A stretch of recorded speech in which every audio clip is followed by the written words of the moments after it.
Assalamualaikum warahmatullahi wabarakatuh. Perkenalkan, nama saya Regina Maya Arisanti dengan NIM 23020074225. Di sini saya akan menceritakan sebuah dongeng dengan judul Lutung Kasarung. Dahulu kala hiduplah seorang putri bernama Purbasari. Purbasari merupakan anak bungsu dari 6 bersaudara dari ayah yang bernama Prabu Tapa Agung di Kerajaan Pasir Putih. Putri Purbasari memiliki sifat yang baik hati, suka menolong, dan juga tidak sombong. Selain sifatnya yang baik itu, Putri Purbasari juga memiliki wajah yang cantik dan menawan. Siapapun yang bertemu dengan Putri Purbasari akan jatuh cinta pada pandangan pertama karena kecantikan yang ada pada wajahnya. Namun, sang kakak Purbararang memiliki sifat yang berbanding terbalik dengan Putri Purbasari. Purbararang dikenal sebagai seorang putri yang memiliki sifat kasar, tidak suka menolong, dan juga sombong. Lalu, banyak rakyat yang tidak menyukai Putri Purbararang karena Putri Purbasari memiliki sifat yang tidak baik. Lalu, pada suatu ketika, setelah lama bertahta, sang ayah pun memutuskan untuk turun tahta. Lalu ia memilih Putri Purbasari sebagai generasi selanjutnya yang akan menjadi ratu dan memimpin kerajaan Pasir Batang. Sang ayah sudah lama mengamati bahwa yang pantas menjadi ratu di kerajaan Pasir Putih adalah Putri Purbasari. Karena Putri Purbasari memiliki sifat yang baik hati dan tentu semua rakyat akan menyukai Putri Purbasari. Ia tidak akan tahu bagaimana jadinya ketika kerajaan dipimpin oleh Putri Purbararang yang memiliki sifat yang tidak baik. Ia khawatir kerajaan akan rusak dan para rakyat merasa tidak nyaman karena dipimpin oleh Putri Purbararang. Lalu di hadapan seluruh keluarga kerajaan dan juga di hadapan ke-7 putrinya, sang ayah pun mengumumkan bahwa Putri Purbasari lah yang akan meneruskan menjadi ratu di kerajaan Pasir Batang. Lalu di samping itu, sang kakak yang bernama Purbararang merasa tidak setuju dan merasa tidak senang karena Purbasari lah yang akan menjadi raja. Kenapa tidak dirinya saja? Selang 1 hari setelah penobatan Ratu Purbasari, Purbararang pun meminta sang tunangan untuk mengantarnya ke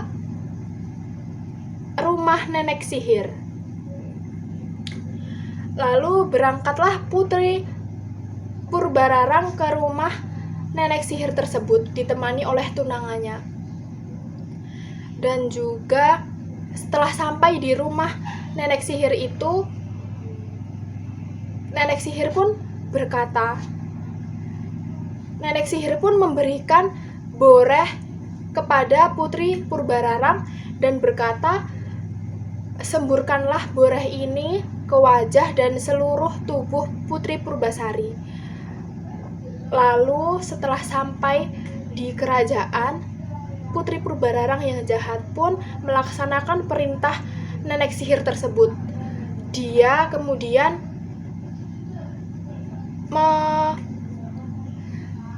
menyemburkan seluruh boreh tersebut ke wajah dan tubuh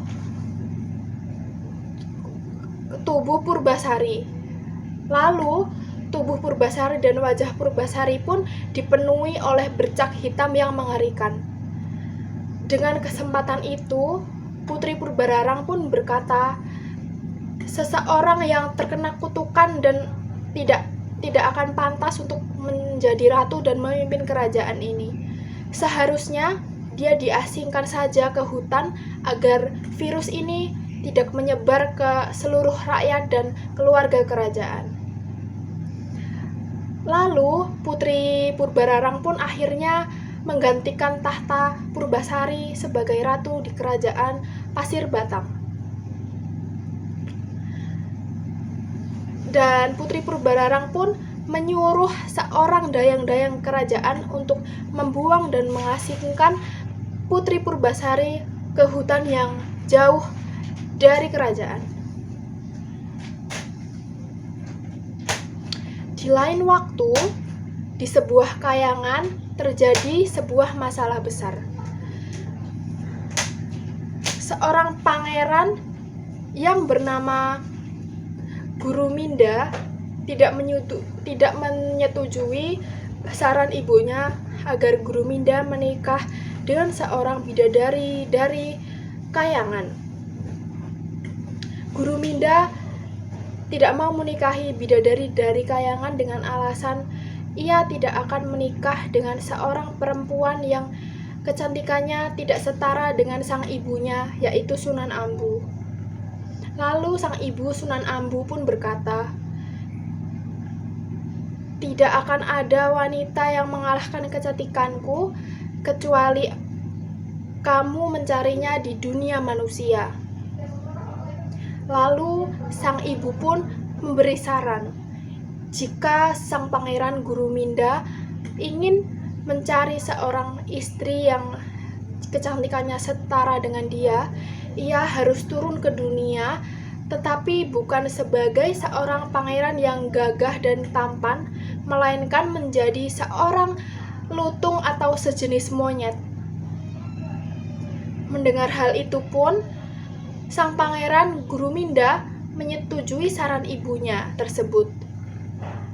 Lalu sang ibu berkata, "Sekarang engkau kunamai sebagai Lutung Kasarung. Apakah engkau siap?" Sang Guruminda pun mengangguk tanda menyetujui. Selanjutnya, sang pangeran pun turun ke bumi, tepatnya di sebuah hutan. Di hutan tersebut, sang pangeran menjadi pemimpin dari semua kera yang ada di hutan. Karena tidak ada kera yang mengalahkan kecerdasan, kelincahan Lutung Kasarung. Lalu suatu ketika, Lutung Kasarung mendengar sebuah kabar bahwa ada seorang ratu yang memiliki sifat tercela yang ada di kerajaan Pasir Batang. Ia berniat memberikan pelajaran kepada Putri Purbararang tersebut. Lalu dia mencari cara agar bisa memasuki kerajaan tersebut. Ia mendengar bahwa banyak dayang-dayang yang mencari seekor kera yang akan dijadikan hewan kurban ke hutan tersebut. Lalu Guruminda pun membiarkan dirinya dibawa oleh para dayang-dayang tersebut ke dalam kerajaan. Sesampainya di kerajaan, ia bertemu dengan Purbararang.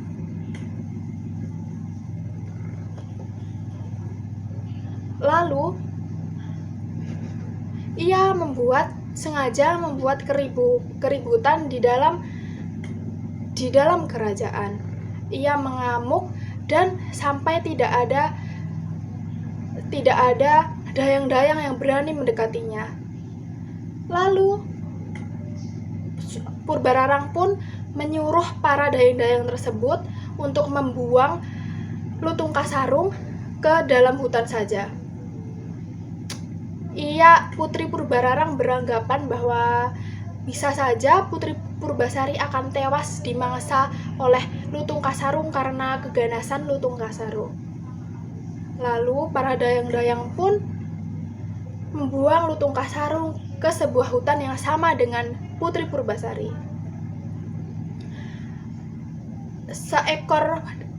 Seorang dayang-dayang pun sadar akan keanehan Lutung Kasarung.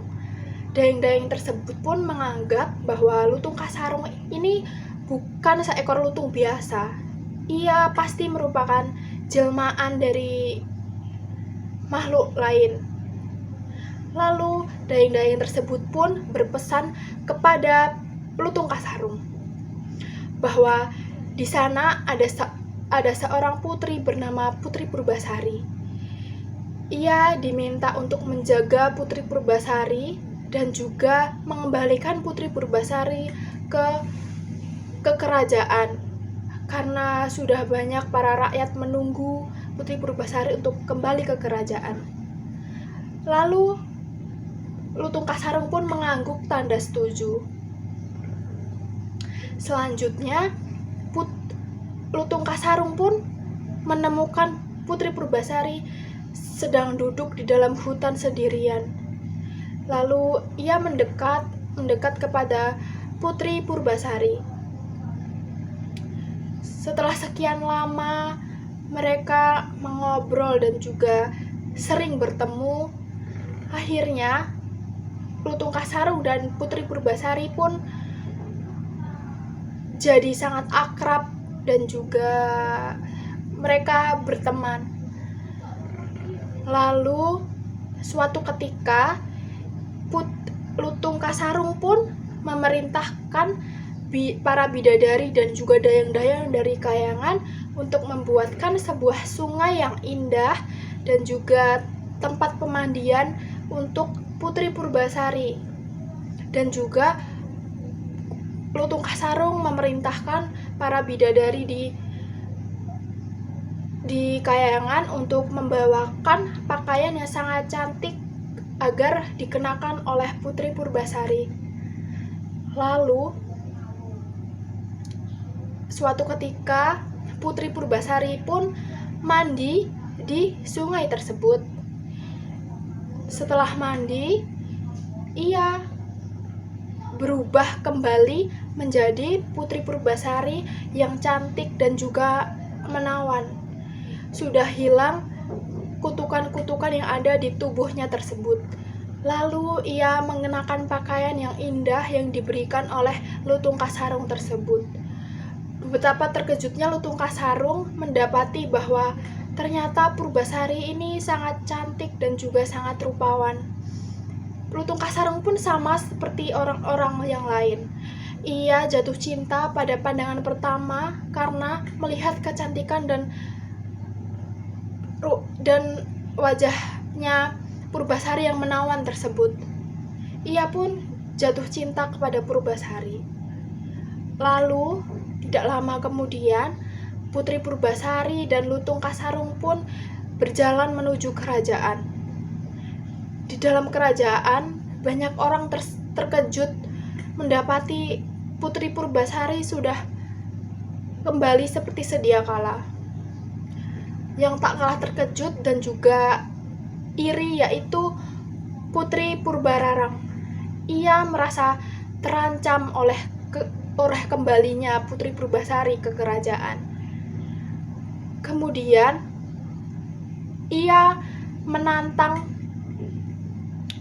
Putri Purbasari. Jika rambutmu lebih panjang daripada rambutku, maka kamu boleh menjadi ratu kembali di kerajaan ini, ucap Putri Purbararang kepada Putri Purbasari.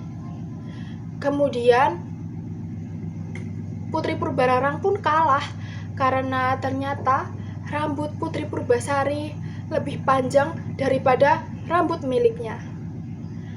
Mendapati itu dan untuk menutupi rasa malu tersebut, Putri Purbararang pun memberi tantangan yang lain. Tantangan itu adalah jika tunangan Putri Purbasari lebih tampan daripada tunangannya, maka ia bersedia untuk turun tahta menjadi ratu di kerajaan Pasir Batang. Lalu Putri Purbasari pun menoleh kepada Pangeran Guruminda, yaitu Lutung Kasarung. Dalam hati Putri Purbasari berkata, pasti ia sudah kalah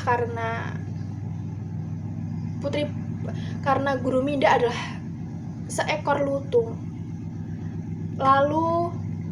Namun Putri Purbasari pun berkata kepada Guruminda, aku bersedia menikahimu dan menjadikanmu suamiku.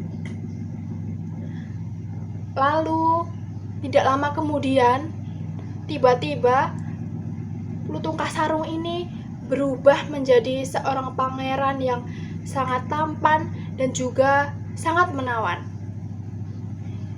Semua orang yang berada di kerajaan tersebut pun terkejut karena ketampanan Pangeran Guruminda tersebut. Tidak ada yang mengalahkan ketampanan Guruminda. Lalu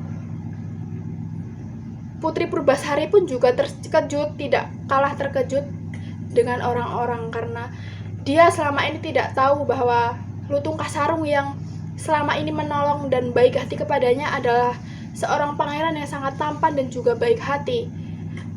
Lalu Purbararang pun murka, namun akhirnya ia menyerah juga. Akhirnya Pangeran Guruminda dan juga Putri Purbasari tersebut menikah dan juga hidup bahagia. Bagaimana dengan Purbararang? Karena Putri Purbasari ini memiliki sifat yang sangat baik hati, ia lalu memaafkan kesalahan dari kakaknya tersebut. Putri Purbasari berlapang dada dan juga memaafkan kesalahan Putri Purbararang tersebut. Lalu Putri Purbasari dan juga Pangeran Guruminda hidup bahagia bersama. Terima kasih. Wassalamualaikum warahmatullahi wabarakatuh.